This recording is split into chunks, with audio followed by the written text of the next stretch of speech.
श्री अखिलेश यादव जी।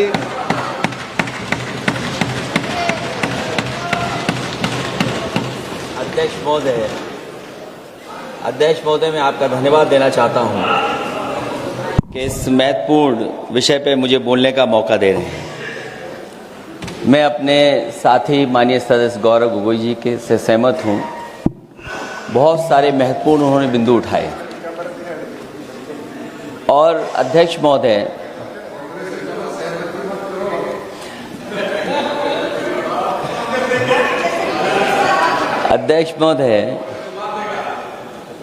मुझसे ज़्यादा मेरे रिश्ते शायद हमारे विपक्ष के लोग ज़्यादा जान रहे हैं और जितना विपक्ष के लोग नज़र रखेंगे मैं समझता हूँ उतना रिश्ते और मजबूत हो जाएंगे। अध्यक्ष महोदय, मैं आंदोलन को बहुत दूर से देख रहा था और उस आंदोलन में जो जीत के बाद नारा लगा, एक नारा लगा अध्यक्ष महोदय, सरकार के खिलाफ नारा लगा कि सरकार को ये अहंकार था कि सरकार झुकती नहीं है, लेकिन उन्हीं नई पीढ़ी के लोगों ने ये वो नारा दिया कि झुकाने वाला चाहिए, सरकार भी झुकती है और सरकारों को झुकाना भी नौजवानों को आता है। सरकार झुकी और स्वीकार किया उन्होंने। जो करोड़ों नौजवान जो मांग कर रहे थे कि सबसे पहले जो मंत्री जी हैं वो इस्तीफा दें, और बिंदु दूसरे अलग हैं जो हम लोगों को जानकारी में मिल रहा है। अध्यक्ष महोदय, सरकार हर विषय पे स्वीकार किया है, लेकिन पता नहीं अध्यक्ष महोदय ये बात समझ में नहीं आ रही है कि सदन में उन आश्वासनों को क्यों नहीं रख रही है सरकार जो सहमति बनी है। और उसके बाद अध्यक्ष महोदय हम लोगों ने देखा कि जब मंत्री जी लौटे हैं, मंत्री नहीं रहे, उसके बाद सदन के बाहर उनका स्वागत किया गया। अध्यक्ष महोदय, जो स्वागत हुआ उसके लिए हमें कोई शिकायत नहीं है, लेकिन माननीय सदस्यों को कितनी बड़ी राहत मिली होगी, कितने बड़े संकट से बचाया उन्होंने। एक प्रधान जी को हटा करके प्रधानमंत्री बचा लिया आपने। और ऐसा अध्यक्ष महोदय आंदोलन किसी ने नहीं देखा जिस आंदोलन में नई पीढ़ी के लोग, कम उम्र के लोग निकल करके आ गए और जो नारे दिए गए। ये सरकार पिछले कई वर्षों से नकारात्मक प्रचार पर टिकी हुई थी, नकारात्मक राजनीति करती थी और न जाने कितने हजार करोड़ रुपए खर्च किए होंगे सरकार ने नकारात्मक राजनीति के लिए। लेकिन नई पीढ़ी को मैं बधाई देना चाहता हूं, उनके मनोबल को और उनकी एकता को, और जिस तरीके से उन्होंने प्रचार किया, अंततः सरकार को झुकना पड़ गया। भाजपा वचन नहीं देती, जुमला देती है। तो मुझे उम्मीद है कि सभी युवा नौजवानों का जो मांग की है उन्होंने, उन सभी मांगों को सरकार स्वीकार करेगी। और सरकार ये भी स्वीकार कर लिया होगा कि कोई दल मजाक में बना तो कितनी बड़ा दल बन गया। जो कोई चीज मजाक से शुरू हुई वो कितना सीरियस हो गई, और इतना सीरियस हुई कि हमारी सरकार लोकतांत्रिक हो गई कि जो उनको धरने पे बैठने दिया। सरकार लोकतांत्रिक थी कि उन्हें धरने पर बैठने दिया। हमने वो भी समय देखा है कि जहां पर धरने पे नहीं बैठने दिया, वर्षों वर्ष लोग बैठे रहे धरने पर, उनकी सुनी नहीं गई। इसी दिल्ली को घेरा था किसानों ने, और सरकार को लगा कि चुनाव आ गया तो सरकार ने तीनों काले कानून वापस ले लिए। जब सरकार घबरा जाती है, डर जाती है, तो सरकार स्वीकार कर लेती है। इसीलिए वो नारा मुझे अक्सर याद आता है कि झुकाने वाला चाहिए, सरकार भी झुकती है। जो विषय लाया गया है कि prevention of unlawful means act, सरकार को कम से कम ये बताना चाहिए था कि 2024 में जब ये लेकर के आए थे तो आज 2026 में कैसे पेपर लीक हो, और केवल गिनती के 1-2 पेपर लीक नहीं हुए हैं। ये ऐसा आंदोलन रहा जिसमें मां बाप और नई पीढ़ी के लोग सब जुड़ गए। अगर हम ये माने कि 20 लाख बच्चों ने परीक्षा लिखी थी और उनके घर परिवार के सदस्यों को हम इसमें जोड़ दें, दादा दादी, माँ बाप और परिवार का कोई सदस्य, तो 5 लोग प्रभावित थे। और 5 गुना 20, 1 करोड़ लोग नाराज हुए सरकार से। और अक्सर हम पॉलिटिकल लोग हैं, हम लोग जानते हैं जब कभी आंदोलन करते हैं तो कितनी तैयारी करानी पड़ती है, गाड़ियों का इंतजाम, खाने का इंतजाम और इंतजाम। लेकिन ये पहला आंदोलन देखा कि जिसमें माँ बाप भी जुड़ गए और कहा कि जाओ बच्चों आंदोलन करो, हम आपके साथ हैं। ये पहला आंदोलन ऐसा देखने को मिला है। और केवल दिल्ली में नहीं हुआ ये, केवल दिल्ली में नहीं हुआ ये। अगर ये बात गलत है, अगर ये बात अध्यक्ष महोदय गलत लग रही है तो देश के होम मिनिस्टर साहब को ले आइए, वो सब एक्सप्लेन कर देंगे।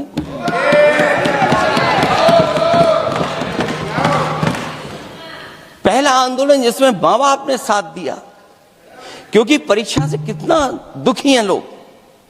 ये जो परीक्षाएं लीक हुई हैं, कई महीनों पहले ये किताब बना दी थी। और अध्यक्ष महोदय, जो लोग चढ़ावा चोरी नहीं बचा पाए, वो पेपर लीक कैसे बचा पाएंगे? जो भगवान के दरबार से दान गायब हो गया, दान चला गया, वो लोग पेपर लीक बचाएंगे? किस कानून को, जो कानून पहले बनाया उसी कानून का संशोधन करके लेकर आए? किसकी आंखों में आप धूल झोंक रहे हैं? और अगर कानून से बच रहा होता तो भाजपा की 10 साल की सरकार में 20 परीक्षाएं कैसे लीक हो गई? 20 परीक्षाएं लीक हुई अध्यक्ष महोदय, जिसमें कोर्ट तक जाना पड़ा, उसके बाद परीक्षा रद्द हुई है। दरोगा भर्ती का पेपर लीक हो गया, जूनियर इंजीनियरिंग के भर्ती का पेपर लीक हो गया, ग्राम विकास पंचायत अधिकारी का पर्चा लीक हो गया, नलकूप चालक भर्ती का, यूपी टीईटी का परीक्षा लीक हुआ। और एक बार नहीं हुआ, 3 बार पेपर लीक हुआ यूपी टेट का। हाई स्कूल बोर्ड का परीक्षा लीक कर दिया, इंटरमीडिएट की बोर्ड की परीक्षा लीक हुई, इंटरमीडिएट का फिर परीक्षा का लीक हुआ, कई बार हुई। सिपाही भर्ती लीक हुई। आप सोचिए कितनी परीक्षाएं लीक हुई हैं। और नीट परीक्षा कोई पहली बार लीक नहीं हुई, दोबारा लीक हो गई, कानून बनने के बाद लीक हुई। सहायक प्रोफेसर भर्ती लीक है, लेखपाल भर्ती लीक हुई। यूपी जैसे स्टेट, जो सबसे बड़ा स्टेट है, जहां से प्रधानमंत्री चुन करके आते हो, वहां तक पेपर लीक हो जा रहा है। और जो संस्था परीक्षा एग्जामिनेशन करा रही है, वो एनटीए में भी आउटसोर्स कर दिया आपने। हम विपक्ष के लोगों को तो डर ये लगता है अध्यक्ष महोदय, कहीं ऐसा ना हो कि ये पूरी सरकार को आउटसोर्स कर दें। आउटसोर्स सरकार है, जो सबसे विश्वसनीय संस्था है, उसमें आउटसोर्स पे आपने कर्मचारियों को रखा हुआ है। किस बात की जवाबदेही है? यही अकाउंटेबिलिटी है आपकी? कहीं अकाउंटेबिलिटी ये तो नहीं है? आप अकाउंटेबिलिटी को ये कहीं समझ बैठे हो कि अकाउंट को भर दे वो एबिलिटी वाला ही हमें चाहिए? कहीं वो अकाउंटेबिलिटी तो नहीं है? आप बताइए, एनटीए को आउटसोर्स किया हुआ है आपने। जिस संस्था की जिम्मेदारी है महत्वपूर्ण परीक्षा कराने की, उसमें सब आउटसोर्स। और ये सच कहा कि कांग्रेस पार्टी के माननीय सदस्य ने मांग की है कि वो हम लोगों को पता होना चाहिए आखिरकार कौन लोग थे जो आउटसोर्स होकर के बैठ करके परीक्षा में इस तरह की घोटाला कर रहे थे। आखिरकार जवाबदेही क्या है, किसकी थी? और फिर केवल नीट की परीक्षा की बात करें और परीक्षाओं की बात करें, अगर हम अध्यक्ष महोदय, जब से सरकार बनी है तब से सरकार की कोशिश रही है कि शिक्षा, परीक्षा और यूनिवर्सिटी का ताना बाना पूरा ध्वस्त हो जाए, उसको एक रंगी बना दें हम, उसमें अंडरग्राउंड अनरजिस्टर्ड लोग शामिल हो जाएं। ये पिछले जब से भारतीय जनता पार्टी की सरकार आई है तब से हो रहा है। और फिर शुरुआत कहां से होती है? क्योंकि आप नहीं चाहते कि देश के गरीब लोग पढ़ें लिखें आगे बढ़ें। सरकार ने सबसे पहले हमला किया प्राइमरी स्कूल पर, और प्राइमरी स्कूल कितने बंद किए हैं आपने? जहां से बच्चे की शिक्षा की यात्रा शुरू होती है। एक गरीब परिवार का बेटा, बच्चे कहां से पढ़ करके निकलते हैं? सबसे पहले प्राथमिक शिक्षा सरकारी स्कूलों से पढ़ करके निकलते हैं। हमारे बहुत सारे माननीय सदस्य होंगे, वो उन्हीं प्राथमिक विद्यालयों से पढ़ करके आज इस सदन तक पहुंचे होंगे। आपने सबसे पहले स्कूलों पे हमला किया, और प्राइमरी से लेकर के नौकरी तक पे आपने हमला किया है। युवाओं के भविष्य पर आपने चोट पहुंचाने का काम किया है। और जो प्राइमरी स्कूल जो आपने बंद किए हैं, वो इसीलिए बंद किए हैं आपने कि पिछड़े, दलित और गरीब के वर्ग के परिवारों के बच्चे पढ़ लिख न जाएं। क्योंकि आज भी अगर हम देखते हैं प्राइमरी स्कूल में कौन पढ़ने जा रहा है? सबसे समाज के गरीब परिवार के बच्चे पढ़ करने जा रहे हैं। सबसे पहला हमला आपने वही किया, और इसीलिए किया क्योंकि नींव पर ही अगर हमला होगा तो ये आगे नहीं बढ़ पाएंगे। जो आंकड़े सरकार के बताए गए हैं, 1 लाख से ज्यादा सरकारी प्राइमरी स्कूल बंद कर दिए सरकार ने। और अगर ये बात गलत है तो हमें उम्मीद है सरकार इस पर भी जवाब देगी। और अगर हम आंकड़े निकालें तो जो आंकड़े दिखाई दे रहे हैं, यूपी में सबसे ज्यादा प्राइमरी स्कूल बंद हुए हैं। और ये सरकार के आंकड़े हैं कि 7 लाख से ऊपर विद्यालय थे जो अब 6 लाख रह गए हैं। और यूपी में तो सबसे ज्यादा बंद हुए हैं। उत्तर प्रदेश में 26,386 सरकारी प्राइमरी स्कूल बंद कर दिए सरकार ने। और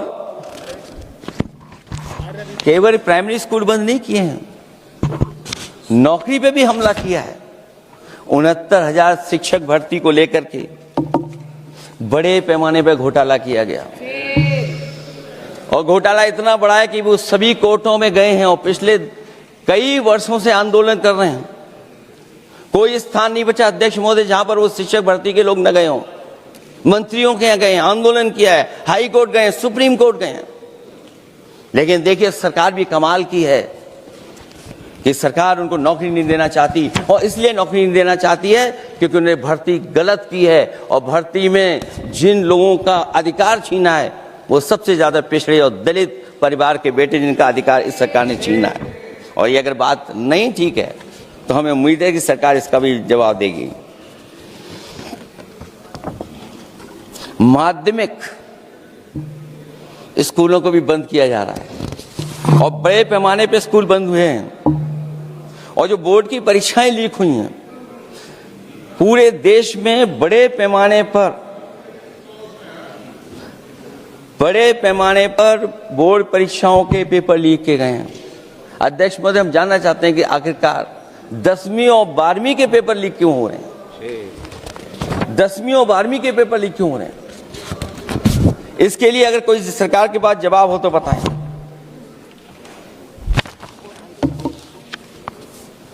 और जो बच्चियों ने जान दी है नीट की परीक्षा में, जब परीक्षा का पेपर लीक हो गया है, अध्यक्ष महोदय, मैं अपनी तरफ से, पार्टी की तरफ से और सभी की तरफ से उन्हें श्रद्धांजलि देता हूं। और हमें उम्मीद है कि सरकार उन बच्चों की मांग मानेगी जिन बच्चों ने ये शर्त रखी है कि उनके परिवार के लोगों को 1 करोड़ मुआवजा दिया जाए। जब उच्च शिक्षा में जिस तरीके से भर्ती हो रही है, अध्यक्ष महोदय, जो उच्च शिक्षा की भर्ती है उसमें जो अपॉइंटमेंट हो रहे हैं उनके बारे में तो क्या चर्चा करें कि जब संस्था पे सबसे ऊपर बैठा व्यक्ति ही अन्याय करेगा तो पूरी संस्था में अन्याय होगा। जब से ये सरकार आई है, जो बड़ी बड़ी संस्थाएं हैं उन सब संस्थाओं में एक रंगी लोगों को बैठा करके उन संस्थाओं को ध्वस्त करने का काम कर रहे हैं, और न केवल उन संस्थाओं को खराब कर रहे हैं बल्कि अध्यक्ष महोदय, उत्तर प्रदेश में एक स्वतंत्र सेनानी, उनके नाम पर यूनिवर्सिटी बनी, मौलाना जौहर यूनिवर्सिटी। यूनिवर्सिटी बनकर के तैयार हो गई। इन्होंने कोई सरकारी यूनिवर्सिटी नहीं बनाई, और अगर कोई प्राइवेट यूनिवर्सिटी बन भी गई है तो उसको भी हथौड़ा लेकर के तोड़ने की तैयारी कर रहे हैं ये लोग। ये नफरत की राजनीति कहां लेकर के पहुंचा देगी। और जब से बीजेपी की सरकार आई है तब से नफरत की राजनीति और दूसरे लोगों के साथ किस तरह का व्यवहार हो रहा है, उन्हें कहीं भी न्याय तक नहीं दिला पाई सरकार। और जब नौकरी की बात आ जाए तो अध्यक्ष महोदय, अग्निवीर भर्ती में भी जो हर साल में कितनी भर्ती होती थी, कभी 80,000 भर्ती हुआ करती थी, अब भर्ती केवल 10,000 हो पा रही है। आखिरकार अध्यक्ष महोदय, सरकार नौजवानों की पढ़ाई और नौकरी पे हमला क्यों कर रही है, और नौकरी पे हमला क्यों हो रहा है? जब आप ये कहते हैं कि हमारे नौजवान हमारी डेमोग्राफिक डिविडेंड बन करके आए हैं, कहीं यही नौजवान हमारी आपदा न बन जाए, इसके बारे में भी सरकार को सोचना चाहिए। और मैं ये जरूर कहना चाहता हूं कि अध्यक्ष महोदय, अगर शिक्षा अच्छी होगी, परीक्षा सच्ची होगी, तो तरक्की भी पक्की होगी। और ये तरक्की नहीं चाहते हैं, इसीलिए शिक्षा पर और परीक्षा पर हमला कर रहे हैं। मैं इन्हीं शब्दों के साथ अध्यक्ष महोदय आपका धन्यवाद देता हूं। और जो बिल लेकर के आए हैं आप, बिल तो 24 में भी लेकर के आए थे आप, जो 24 में बिल लेकर के आए थे, उसके बाद नीट परीक्षा का पेपर लीक क्यों हो गया, ये आप बता देना मंत्री जी। आपको एक कानून बनाने के बाद दूसरा कानून बनाना पड़ रहा है, ये क्या वजह है? और आपको मंत्री जी का स्वागत इसलिए करना पड़ रहा है कि आपको संकट से बचा लिया। और अगर अखिलेश जी तो समाजवादी है, मैं पूछना चाहता हूं कि छात्रों का आंदोलन के बाद सरकार उनका बात सुन के पार्लियामेंट में बिल लेके आता है, ये अच्छा है? या जो आंदोलन होता है तो उसको कुचलने के लिए देश में इमरजेंसी लगा देता है, वो अच्छा? आप बता दीजिए।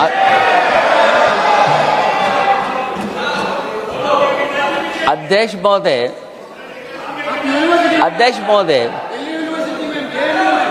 महोदय, मैं इमरजेंसी को तो नहीं देखा हूं, लेकिन इमरजेंसी में क्या क्या हुआ है वो अभी दिल्ली की राजधानी में भी देखने को मिल गया है।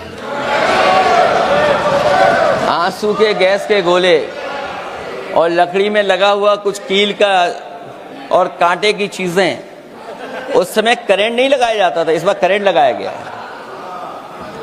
तो ये इमरजेंसी के बराबर ही हुआ है हमला, कम नहीं है। इमरजेंसी से कम अन्याय नहीं कर रहे हैं आप लोग। और याद करिए अध्यक्ष महोदय, अगर इमरजेंसी इन्हें याद आ गई है, अगर इमरजेंसी अध्यक्ष महोदय इन्हें याद आ गई है, तो इमरजेंसी के बाद भी परिवर्तन हुआ था, और हमें भरोसा है कि इसके बाद भी परिवर्तन होगा। और अध्यक्ष महोदय, मैं आखिरी में कहना चाहता हूं,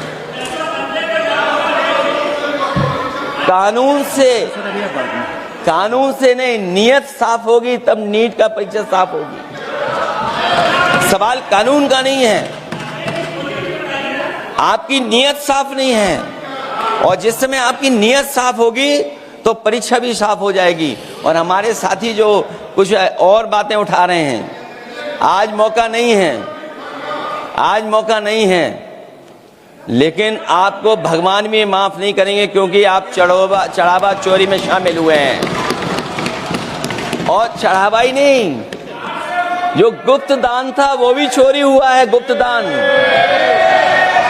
और ये पाप की श्रेणी में नहीं आता है, महापाप की श्रेणी में आता है। Akhilesh ji bill pay. और अध्यक्ष महोदय, आखिरी में मैं इतना ही कहना चाहता हूं, शिक्षा की रक्षा के लिए जो आंदोलन हुआ है वो हमेशा आंदोलन जीतेंगे। बहुत बहुत धन्यवाद, बहुत बहुत आभार प्रकट करता हूं आपका।